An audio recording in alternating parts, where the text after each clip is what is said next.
Google is a search engine. It allows us to search the web. And it's also a company that really focuses on innovative technologies and organizing the world's information. I'm trying to sleep. I lost count of sheep. My mind is racing faster every minute. What could I do more? Yeah, I'm really not sure. When we say all the world's information, we really do mean all. We've focused primarily to date on web pages, but now our efforts are expanding into things like books, printed materials that would appear in library, into videos, into a lot of different modes and mediums that we think we can help people organize information. The Internet and the World Wide Web have become part of our public and private lives. They now have over 1 billion users. Millions of pages of information from all over the world are available in our homes at the click of a mouse. How did it happen? Vint Cerf is one of the Internet's founders. In 2005, he started work at Google. You've been named the father of the Internet. Yes, I've been named the father of the Internet, but it's not accurate. Bob Kahn and I did the design work in 1973. He really initiated the program at the Defense Advanced Research Projects Agency. And so it's fair to say that the two of us had the primary involvement in the creation of the Internet's design. But after our first paper was published in 1974, there were just thousands of people involved in making this actually happen. Could you ever foresee at that time that the Internet would take such a flight? The technologies that we are very commonly familiar with today were visible to us in the course of this work. But could we have foreseen the side effect of 1 billion people having access to this facility, pouring information into this? No, we couldn't see that. People began to learn very quickly how to compose information that could be put into the World Wide Web. And now the question is, how do I find it? Companies like Google and others that have found ways to index the entire Internet contribute to the utility of all that information going into the system. In the mid-1990s, many search engines were launched to help users find information on the Internet. About this time, 2 young men enrolled at Stanford University, Larry Page and Sergey Brin. While the Internet bubble burst around them and one company after another folded, they were developing the ultimate search engine. In 1999, with a starting capital of $100,000, they founded Google. When the company went public in 2004, they became overnight billionaires. And Google, with over 6,700 employees, became the world's fastest-growing Internet company. Larry and Sergey, they didn't actually want to start a company. They wanted to sell their search engine technology to an existing company. And they went around to everyone, and everyone said, well, our search is at least 80% as good as the next person's. Isn't that good enough? And Larry and Sergey said, no, it turns out that last 20% really does matter. And the fact that our search is noticeably better than everyone else's will make a big difference.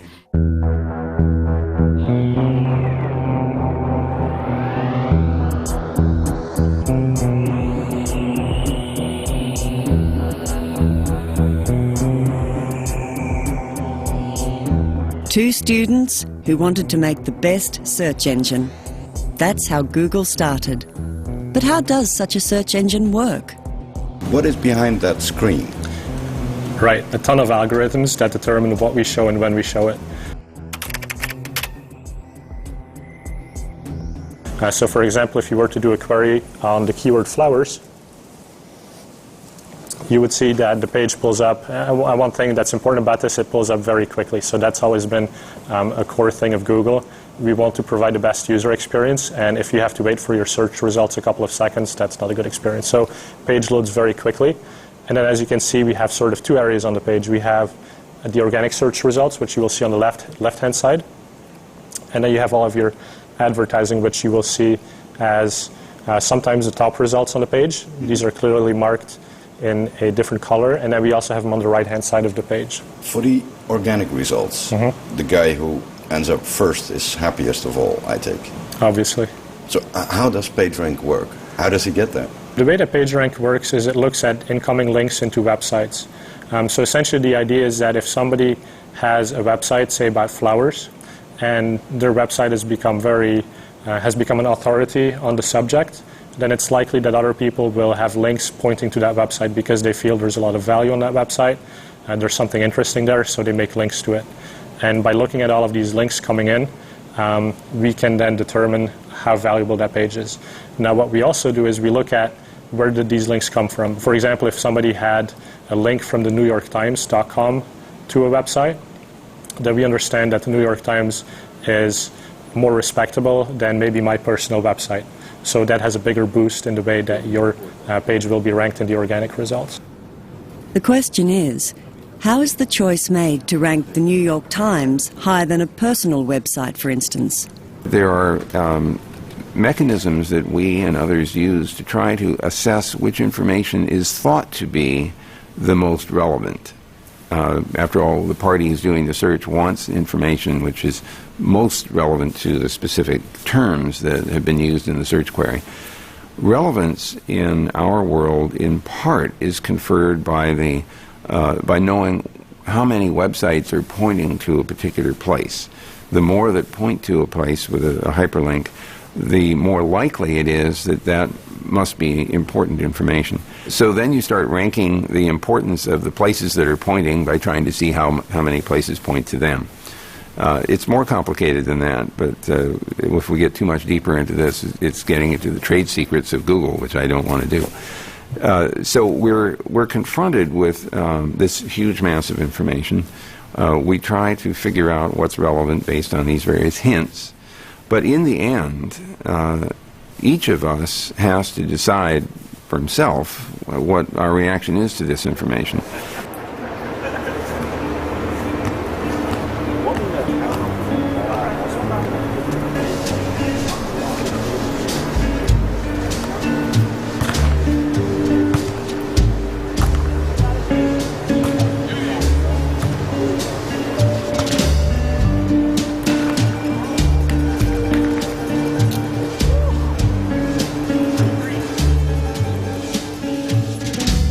In 2005, Google had a gross turnover of $6.1 billion US dollars and a net profit of $1.5 billion.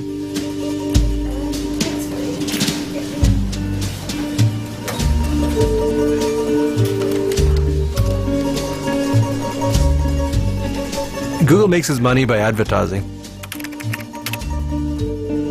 So if you think about consumers, a lot of consumers around the world go to Google and type something looking for something. They get a set of natural results. At the same time, there are people who have something to offer. So if I type mobile phones, I can get a natural result based on what's popular. At the same time, there are people who want to tell the consumer, listen, I have an interesting offer or interesting thing about mobile phones. So we, on the right side of our pages, have introduced the concept of advertising, which is done in a very democratic way, that if three people, A, B, and C, want to advertise, they bid against each other how much they want to pay to be the top advertiser. Now, to keep the consumer's interest in mind, we also track the relevance of the advertiser and say, well, A advertised even though he paid $1, and B advertised because he paid 95 cents, and C paid 90 cents, and it should be A, B, and C.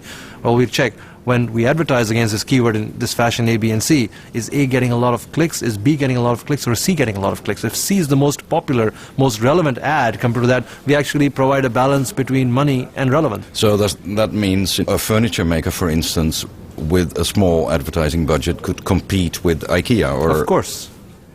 You can. If you believe you have a much better compelling proposition than somebody else, you can compete on a particular keyword by keyword basis. You don't have to buy the entire 30 seconds between the Super Bowl or the World Cup to be able to compete.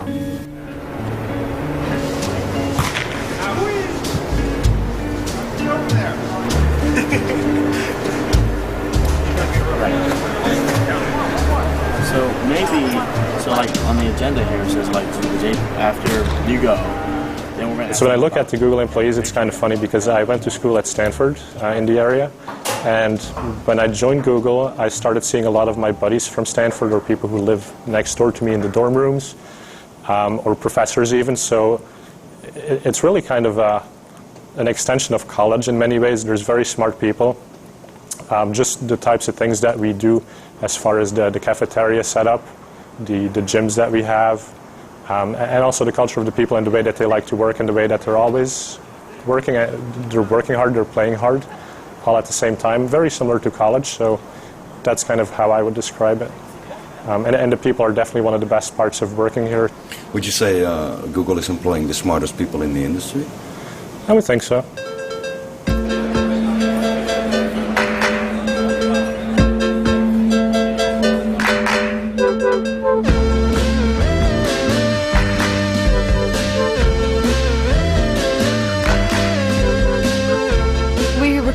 People now all over the world with lots of different means and methods into all kinds of jobs. Engineers, product managers, business operations, even chefs and masseuses. And we had the world puzzle champion working at Google. And we had people who really liked doing brain teasers and riddles. I've seen a photograph of a big billboard sign over a crossroads somewhere in San Francisco. What was that all about? Well, interestingly enough, what happened was there was an equation where if you solved it, it gave you a series of numbers. And if you found that series of numbers and you typed it into an internet browser, and I think so if you typed it as www.thatsequenceofnumbers.com, it redirected you to the Google Jobs page. So for people who solved this cryptic riddle on the side of the road, they were then led to sort of a secret website that redirected them to Google Jobs, so then they knew and understood who was behind the billboard. It seems like a nice company. And American business students agree. After McKinsey Management Consultants, Google is their most popular employer. But one question remains. Just how reliable is Google's search method? How watertight is it? If I look for the truth about the Holocaust, an indisputable fact, the first thing I find is Holocaust denial. Whose truth are you seeing when you search with Google or any other engines? Google tries very, very hard to be neutral with regard to opinion. Tries to be neutral. Tries to be neutral with regard to opinion. It does not apply an ideology to its rank ordering. It applies algorithms to the rank ordering, but those algorithms are intended to be as objective as possible. The Google results are very much bottom-up. Whatever is there, and Google doesn't invent anything, so whatever it sees is whatever people have put onto the network. We don't produce our own information.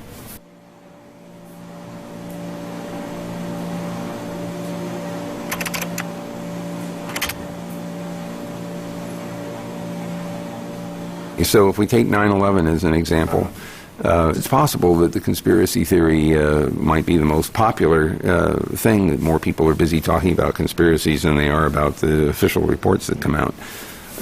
And if that's the case, we're back to critical thinking on the part of the recipient, the searcher, who has to decide which of the many matches on that search that particular person cares to look at and finds the most valuable.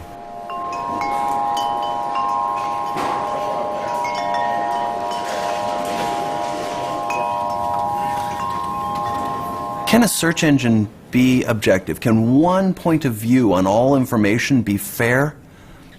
No, by definition, not. Brewster Kahle lives in San Francisco. He founded the search engine company Alexa Internet, which he sold to Amazon in 1999 for $250 million worth of Amazon stock. He's the founder and director of the Internet Archive, a non-profit-making organization aimed at ensuring digital information is freely available.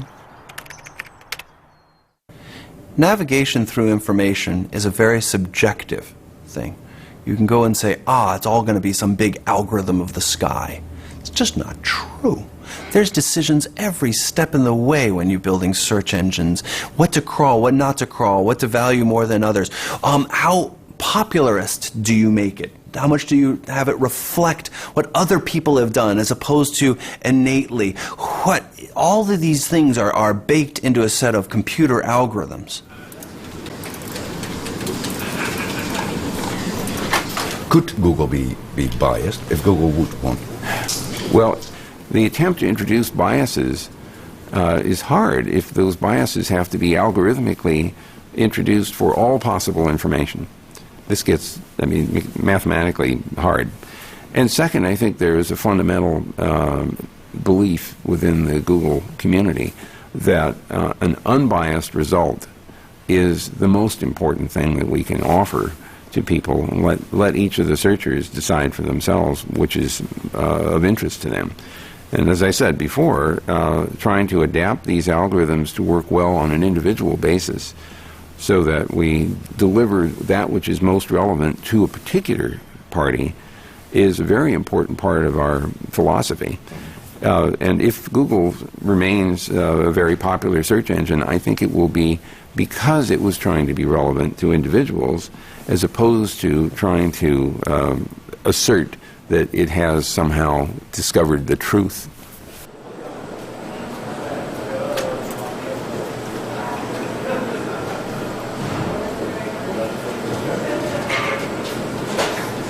Our company's motto, if we have one, I would say, is "Don't be evil." It's actually a good story. When we were small, we were mostly engineers. All the employees were engineers. When we hired our first business people, some of the engineers were really concerned about would that change the way we did business, and also would it change the types of products we built. And so there was an engineer named Amit who has very neat, tidy handwriting that I refer to as Patel Sans Serif, and that's his last name. And he decided that he would go and leave a note on the board for the business people, because he knew they had a business meeting where they were going to be trying to sell some of Google's products. So unbeknownst to the business people, he wrote in the lower corner of the whiteboard, "Don't be evil." So in the middle of the meeting, the business people spotted it and realized it was a note from Amit about how he wanted them to conduct the meetings. And it just sort of stuck from that. How does that motto have a bearing on, let's say, the culture of the company? I think that it means that we feel that we can make money and have a successful business without sacrificing our ethics or our principles or the interests of our users.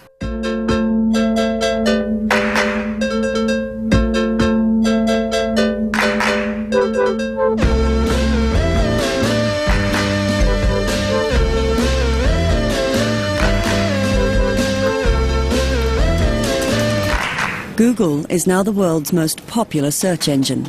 It has a market share of almost 60%, and Google is still growing. I'm working on machine translation, where then, so the goal is to translate from one human language into another human language.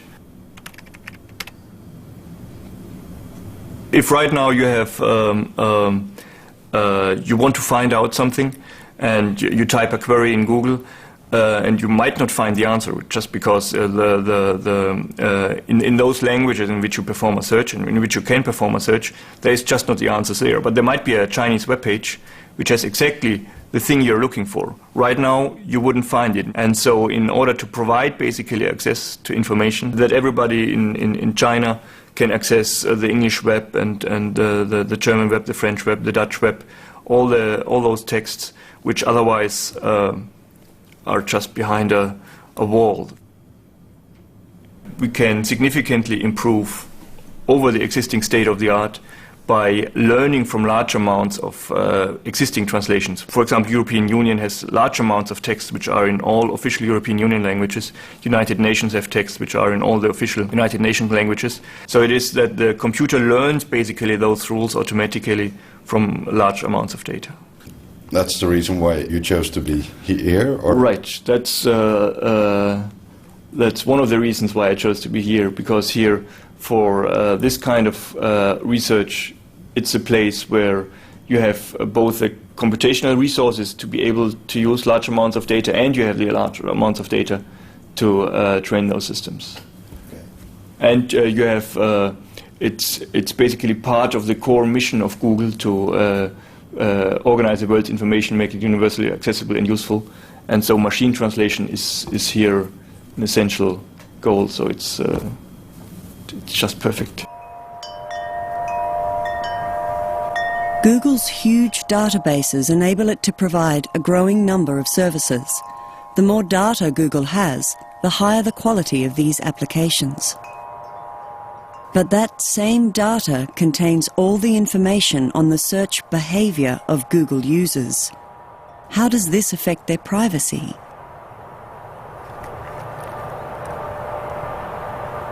Ian Brown is a member of the Open Rights Group, a British organisation aimed at protecting private information in the digital era. I think Google's aim to make all of the public information in the world available is admirable, and I certainly use it many times a day myself. A lot of people on the internet do. I think they need to be much more careful about personal information. You know, I don't want all of my personal information made available to the UK government, for example, and that's why increasingly I am careful about how I use Google, and I certainly wouldn't use services like Google Mail, where they are storing a lot of sensitive information in my email messages, and I think I'm increasingly concerned about searching for sensitive information using Google. Are you? Because I wouldn't want a lifelong record in Google's vast database of, say, when I was younger, if I'd been interested in sexually transmitted diseases, which a lot of university students are, for example. That isn't something you necessarily want to live with you for the rest of your life.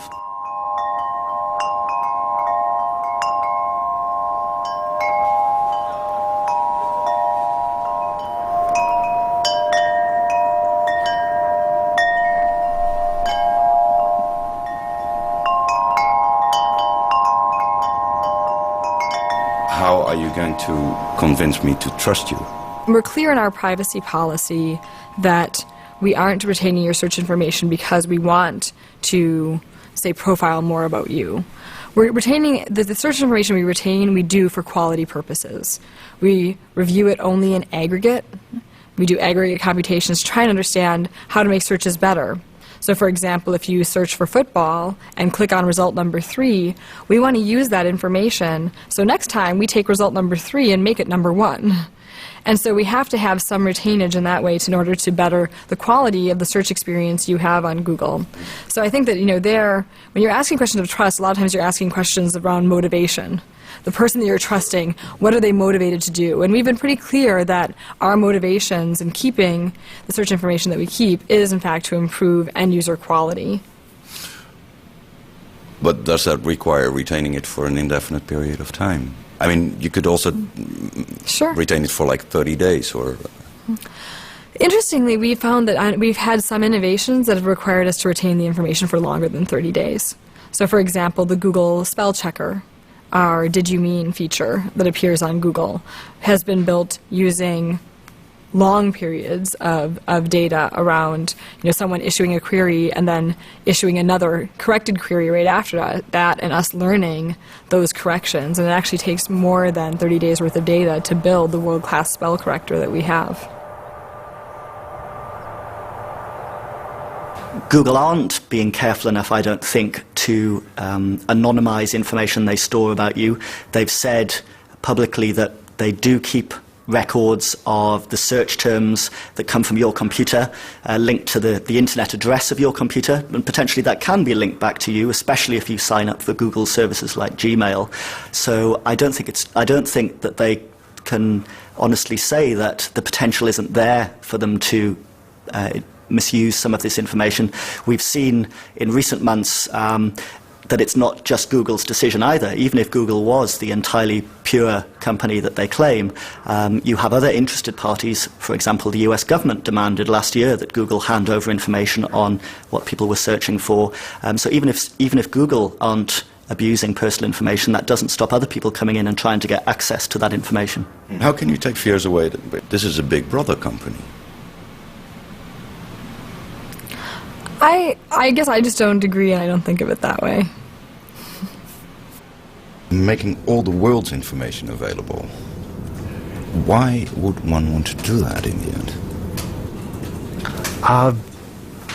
Well, you can take a philosophical approach, you can take a business approach. I think if you go back in history, and if you look at every culture, every society, the availability of information has always made that society develop at a faster pace, whether it's getting them to be more innovative, whether it's getting them to be more informed and therefore, more enterprising, whether it's the feeling of sort of liberation for them. So information has always had a role in people being liberated, innovative, a more vibrant society.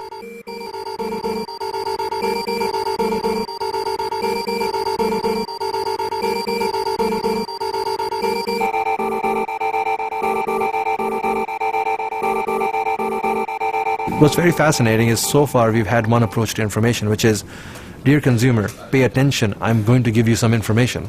And if you don't log into your TV at 8 p.m. tonight, you're going to miss that information forever. Or, dear consumer, pay attention, tomorrow morning's newspaper is going to talk about how fantastic it is to travel to Spain.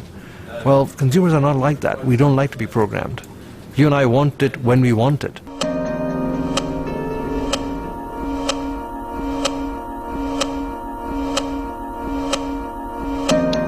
The opportunity of our time is to have all the published works of humankind accessible to everybody. We have the technology of storage, we have the networking to be able to give distribution, and we have the political will to live in an open society. The idea of having universal access to all knowledge is within our grasp. We could build the Library of Alexandria and not just have all the great works in one place, but to make it accessible to anybody all over the world.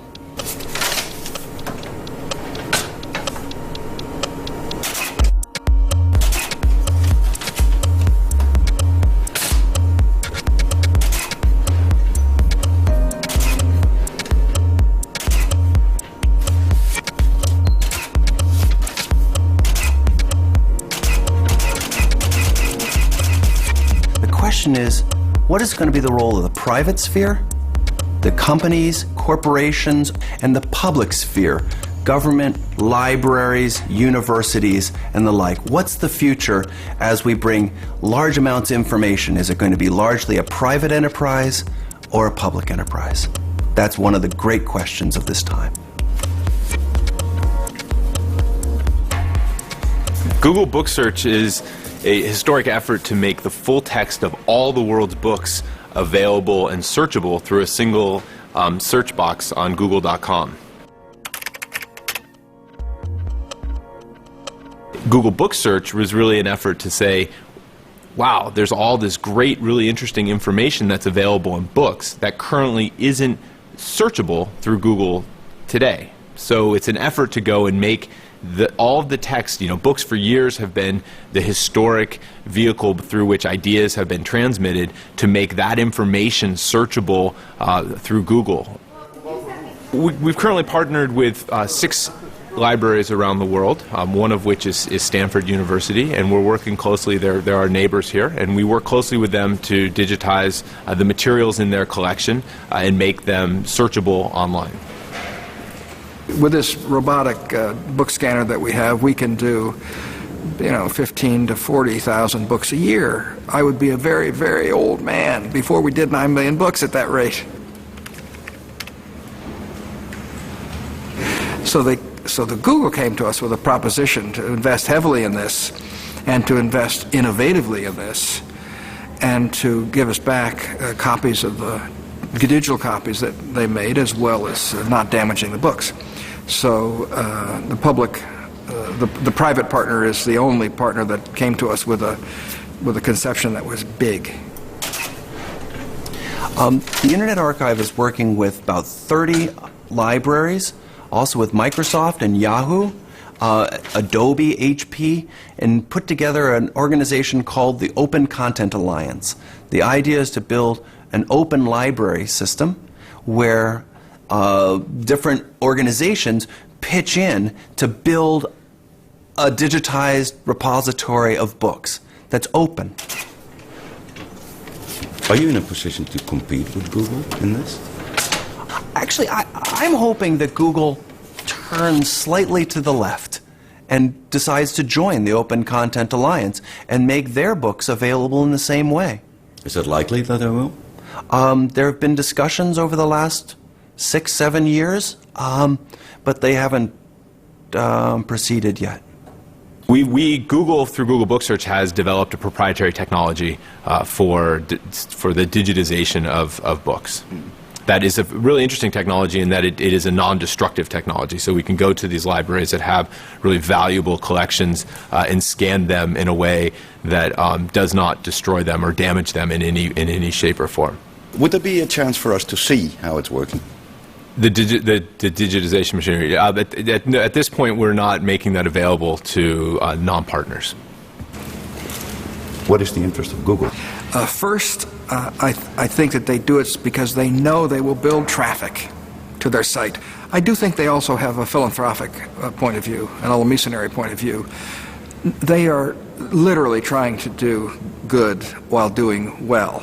They're trying to do good for the public, wherever that public might be, while they're doing well in their profit column. Google's just another corporation, and they'll take advantage of their assets to try to use it as an advantage in the commercial marketplace. That's all they are, and that's all they can be under our system. What guarantee do I, as a user, have that Google is not going to charge me for it in the future? Well, I mean, today the Google Book Search is a service that's available to users at no cost, as many Google services are, I think most. And this is the current plan for the product, is that we will continue to provide access to this information and to these public domain books at no cost to our users. Books, it's who we are, it's our literature, it's what we've built up over millennia. And the idea of whether those books are going to be in the public sphere or privatized as we go through a digitization round is very much in the air. There are many that say, it's perfectly fine if one company owns it. I'm sure they'll, make it available under reasonable licensing terms, or, but it's okay. Why don't we just let Google do it? And there are others that say, no, this is who we are. We want to be able to not have to ask permission of a company to do research with these books. If it's up to one company to say yes or no for any particular type of research, have we really won? Or are we living in a sort of scary Orwellian world?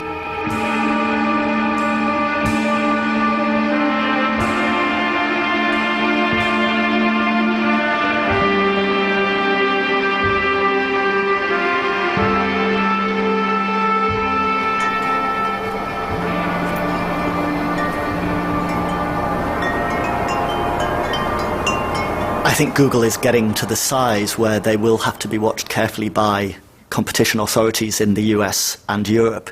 I don't think they are right now behaving in a particularly monopolistic way with services like Google Print, for example, where they are scanning books from several very large libraries. As far as I know, they haven't restricted those libraries from also supplying their books to other search engines. I think if they did start to engage in that behavior, then you would want the competition authorities to step in.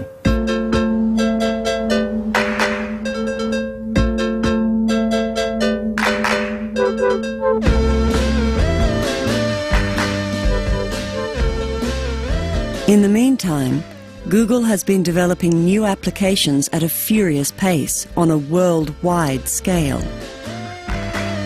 So we really expect everyone to have some element of innovation in their jobs. So when engineers are building products for our users, a lot of times they know the classic formula of what they should build, but they'll find a new flair or a new twist that they can offer. And that's really where a lot of this innovation comes from.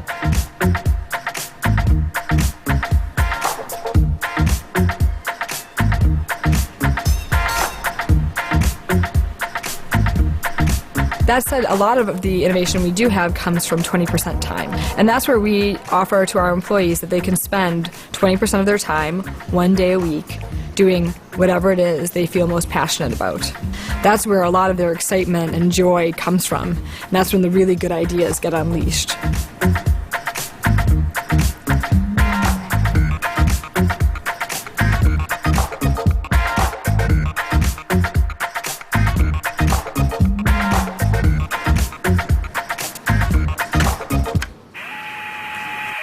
This is a test voice clip sent over Messenger as well as over Skype. For 7 years, Sugata Mitra has been installing computers in the streets of India for both school children and street children. It's known as the Hole in the Wall project. A number of African countries, Venezuela and Argentina, have also shown interest in Dr. Mitra's project. The idea was to see if children can teach themselves how to use a computer. This is important in countries like India, where there are not enough teachers and not enough schools. The results are that up to 200 children can teach themselves to use a computer using only one playground computer. And in 9 months, they teach themselves enough to be able to do all the usual functions on a computer.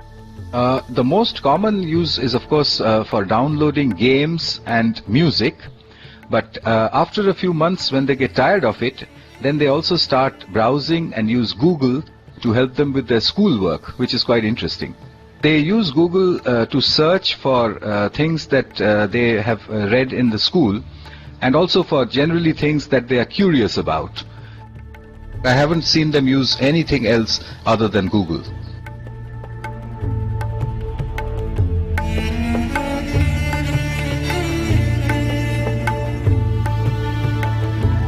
The danger to education of having only one point of view on information is that everyone will start to have just that point of view.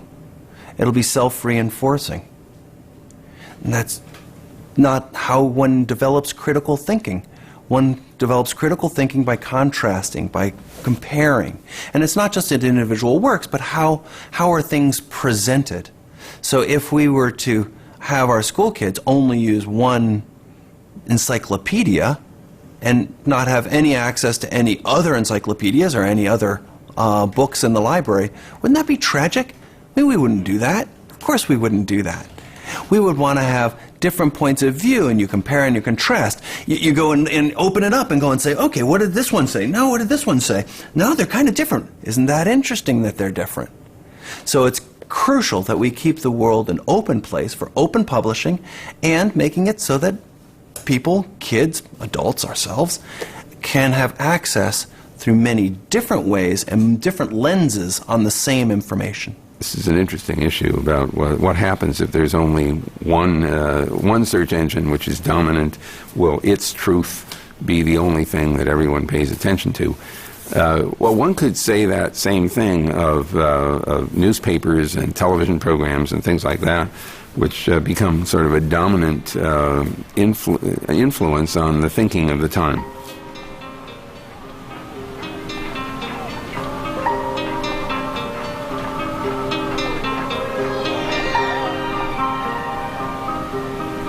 Everyone is free to build their own search engines, and in fact, there have been many in the history of the Internet so far. Google is one point in time.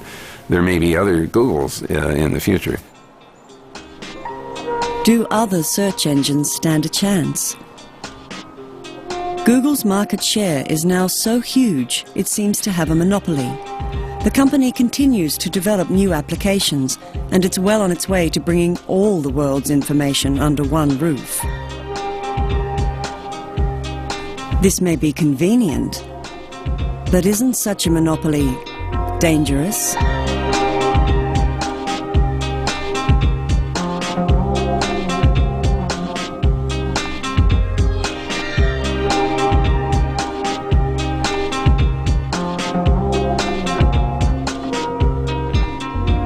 This is Google Earth. This is a application that can basically allow you to browse the entire world from outer space down to your driveway.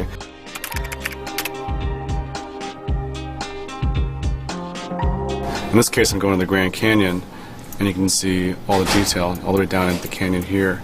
Over time, we're trying to get the whole world covered as much as possible so that anybody can see their house. They can go from where they grew up to where they went to college to where they work and be able to see that data and be able to capture that long tail of people that exist in the world.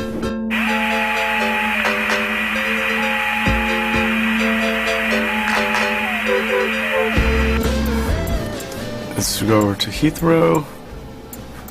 And this particular area is also aerial photography. and you actually can read.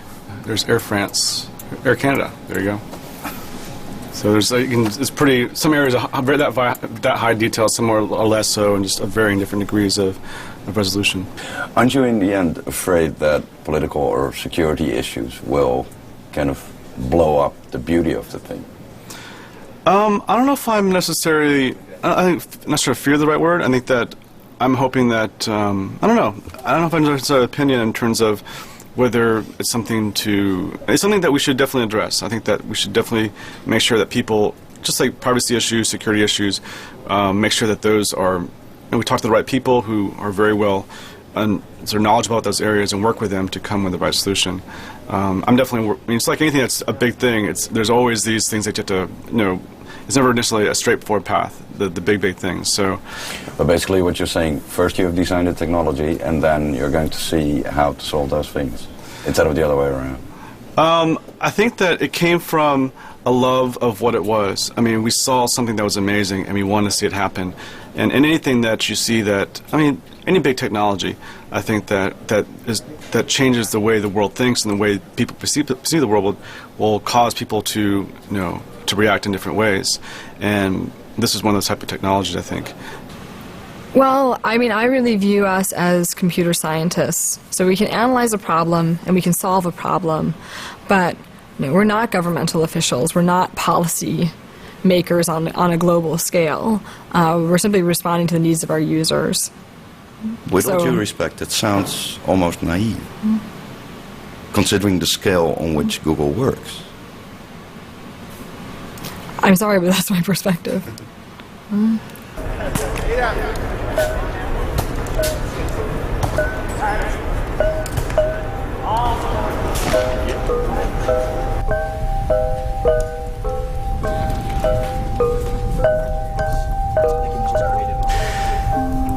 I think Google's got to such a size now and it's used by so many people that it's going to have to step very carefully to avoid accusations of Big Brother behavior. However, in a couple of specific areas, I think it's already crossed that line. I think, for example, with freedom of expression, what they are doing in cooperating with the Chinese government in censoring the search results they give to Chinese users is very dangerous.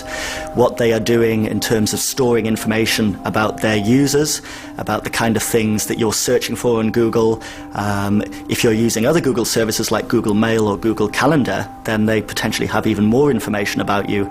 And I think people are rightly very concerned about how they will make use of that information.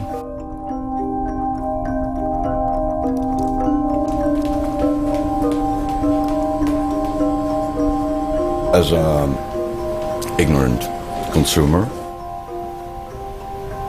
you're implicitly saying to me, trust me. I sense that you're really trying to hammer this point through about trust me. Could I suggest to you that in the business you're in, the production of television programs, you're saying the same thing to the audience, trust me. You have every opportunity to manipulate this interview and any other, if you chose to do so, to bias it according to a particular philosophy that you have. And yet I'm sure you would tell me that your intent is not to do that you're trying to get all sides of the picture in place so that the viewer gets to decide what is true and what isn't true. It's true in all media that there is an implicit potential for that kind of bias.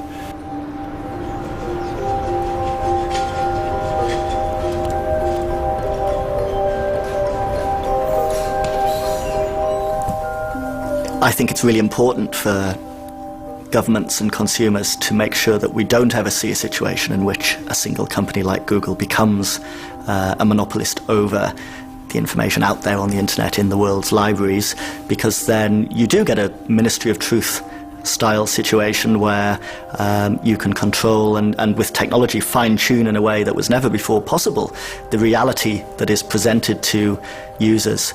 I like a phrase from a campaigner in the US called John Perry Barlow, where he said censorship is the editing of collective human consciousness.